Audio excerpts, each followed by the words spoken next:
অসম চৰকাৰে বিদেশী অবৈধ বিদেশীৰ যিটো বোজা আকৌ আমাক জাপি দিবলৈ বিচাৰিছে সেই বিদেশীৰ বোজা আমি কোনো কাৰণত ল'ব নোৱাৰোঁ। অসমৰ মানুহে খিলঞ্জীয়া মানুহৰ যি অধিকাৰ সেই অধিকাৰ বৰ্তমান আমি কোনোবাখিনিতে এনেকুৱা হৈছোঁ যে কোনোবাখিনিতে আমি পোৱাত অসুবিধা হৈছে নেকি তেনেকুৱা এটা পৰ্যায়ত আমি উপনীত হৈছোঁ।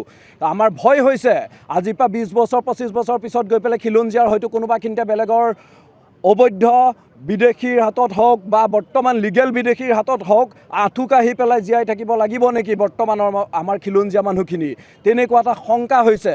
সেই শংকাৰ কাৰণে আমি বীৰ লাচিত খানা আজি ওলাই আহিছোঁ, চৰকাৰৰ এগেইনষ্টত আজি আমি প্ৰতিবাদ কৰিছোঁ। হিমন্ত বিশ্ব শৰ্মাক ইয়াৰ পৰা এটা কথা আমি ক'বলৈ বিচাৰিছোঁ যে অসমত বৰ্তমান এটা সময়ৰ পৰা নিৰ্দিষ্ট যিখিনি অবৈধ বিদেশী আহি পেলাই অসমত আছেহি, তাৰ উপৰিও সেইখিনিক পঠিয়াই দিব নোৱাৰাৰ পিছতো তাৰ উপৰিও আকৌ যদি লিগেলি যদি বিদেশী আনি পেলাই অসমখনত সোমোৱাই দিয়েহি তেতিয়াহ'লে আমাৰ খিলঞ্জীয়া মানুহখিনি আমি ক'ত থাকিম?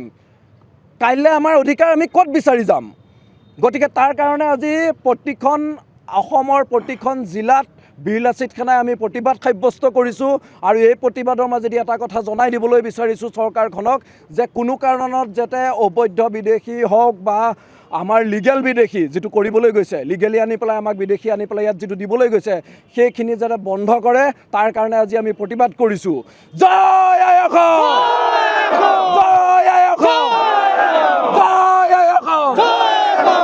যিকোনো খবৰৰ বাবে যোগাযোগ কৰক 7099017330 লগতে 7099017110 নম্বৰত।